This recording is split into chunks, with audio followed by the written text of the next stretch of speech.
Hello everyone, hope you are doing well. आज हम पढ़ने वाले हैं फंक्शंस के बारे में, यानी कि फंक्शंस इन सी प्रोग्रामिंग।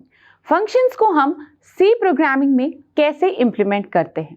जो टॉपिक्स हम फंक्शंस में कवर करने वाले हैं वो है why to use functions, functions and their types, function declaration, definition and prototype and the lastly function categories.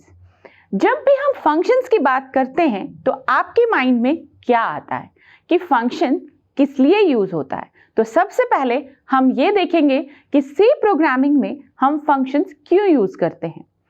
सबसे पहले ये समझते हैं कि फंक्शन होता क्या है। A function is a self contained sub-program that is meant for doing a specific well-defined task। कहने का मतलब अगर एक प्रोग्राम को हमने डिवाइड करना है तो हम उसको फंक्शंस में डिवाइड करते हैं। अब क्वेश्चन रेज होता है कि हम फंक्शंस को डिवाइड क्यों करते हैं। फंक्शंस को डिवाइड करने के बहुत सारे रीजन हैं। पहला रीजन डिवाइड एंड कंकर और दूसरा रीजन है to avoid repetition of the code. जब हम हमारे प्रोग्राम को इजीली अंडरस्टैंडेबल, मॉडिफाइबल और इजी टू डिबग बनाना चाहते हैं तब हम फंक्शंस का यूज कर सकते हैं। फंक्शंस आपकी लाइब्रेरी में ऑलरेडी प्रेजेंट होते हैं जिनको हम रीयूज भी कर सकते हैं।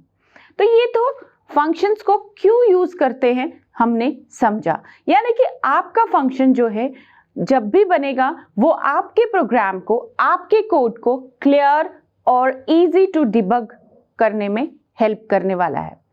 फंक्शन हमारे लिए एक पर्टिकुलर टास्क करने वाला है। जैसे आपने अभी तक कुछ फंक्शंस देखे होंगे, printf, scanf, getch and clear screen.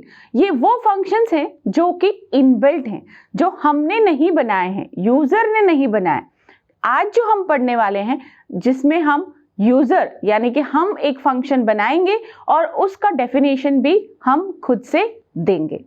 जब हम फंक्शंस की बात करते हैं तो सबसे पहले फंक्शंस में टाइप्स ऑफ फंक्शंस करेंगे। टाइप्स ऑफ फंक्शंस में यूजर डिफाइंड और लाइब्रेरी फंक्शंस होते हैं। जैसा कि पहले ही हम लर्न कर चुके हैं कि लाइब्रेरी फंक्शंस वो फंक्शंस होते हैं जो सिस्टम की मेमोरी में इनबिल्ट होते हैं। सिस्टम की मेमोरी में इनबिल्ट का मतलब जो आपके कंपाइलर में ऑलरेडी है और हमको बस उसको यूज करना आना चाहिए। जैसे printf, scanf, getch, clear screen. अब जो आज हम सीखने वाले हैं वो है user defined functions. User defined functions वो फंक्शंस होते हैं जो क्रिएट, डिफाइन, डिजाइन और कॉल यूजर से किए जाते हैं। इनको हम इनबिल्ट फंक्शंस नहीं बोल सकते। जैसे आप स्क्रीन पे देख रहे हैं कोचिवा, बेस्ट, ट्रेनिंग, इन तीनों वर्ड्स के एंड में पैरेंथेसिस यानी कि राउंड ब्रैकेट है और हम इनको कहेंगे फंक्शंस जो कि यूजर ने बनाए हैं और इनकी डेफिनेशन भी हमको खुद ही लिखनी है और इनका कॉलिंग भी हमको खुद करना है और इनका प्रोटोटाइप भी हमको खुद ही करना है। जब यूजर डिफाइंड फंक्शंस की बात करते हैं तो यूजर डिफाइंड फंक्शंस को आपको हमेशा याद रखना है, इनको 3 पार्ट्स में डिवाइड करना है। Function definition, declaration and call. Function definition, declaration and call. Definition वो पार्ट होता है जो यूजर बताना चाहता है कि मैं इस फंक्शन के अंदर क्या करने वाला हूं। डिक्लेरेशन आपको हमेशा टॉप पे देनी पड़ती है और कॉल आपको हमेशा कॉलिंग प्रोग्राम में देनी पड़ेगी। तो ये तीनों चीजें बहुत ही इंपॉर्टेंट है। जब भी आपको एक फंक्शन यानी कि आप एक पर्टिकुलर काम जो है वो करवाना चाहते हैं फंक्शन से, तो आपको ये 3 चीजें हमेशा याद होनी चाहिए। जब हम फंक्शंस की बात करते हैं तो फंक्शंस को कुछ इस तरह से डिक्लेयर, डिफाइन और कॉल किया जाता है। आप देख सकते हैं कि फंक्शन नेम होगा और हमने फंक्शन नेम को 3 बार लिखा है।